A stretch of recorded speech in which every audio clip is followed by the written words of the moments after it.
Pemirsa, alumni SLU A1 Saraswati Angkatan 84, khususnya kelas IPA 3 menunjukkan solidaritasnya di tengah masa sulit akibat pandemi COVID-19 dengan membagikan nasi gratis di stan gotong royong Wirase Bali TV. Masyarakat di tengah pandemi COVID-19 sangat terasa. Untuk itu, pembagian nasi gratis kepada masyarakat di stan gotong royong merupakan hal kecil yang memiliki makna cukup besar bagi mereka yang membutuhkan.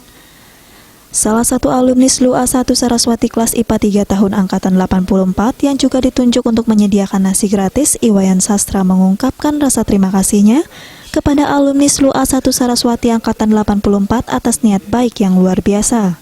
Dirinya juga menekankan kepada masyarakat yang hendak mengambil nasi gratis di stand gotong royong Wirase Bali TV yang terletak di Jalan Sahadewa, Denpasar, agar senantiasa menerapkan prokes yang ketat, tetap memakai masker, mencuci tangan, dan tidak berkerumun.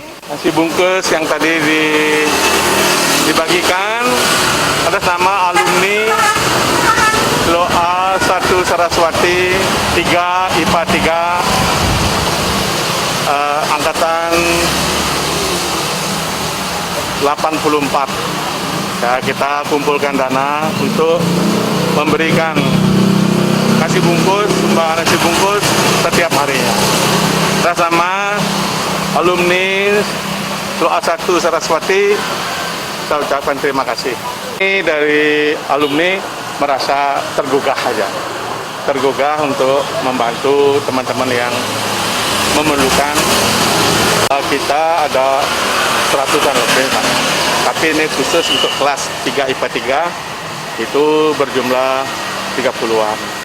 Bagi teman-teman yang punya warung, yang punya resto, sisihkanlah. Nasi gratis yang dibagikan kurang lebih 30 bungkus per hari ini diharapkan bermanfaat untuk masyarakat. Dan kedepannya semakin banyak donatur yang tergugah untuk turut membantu demi sedikit mengurangi beban masyarakat Bali, khususnya yang terdampak pandemi COVID-19. Regita, Bali TV.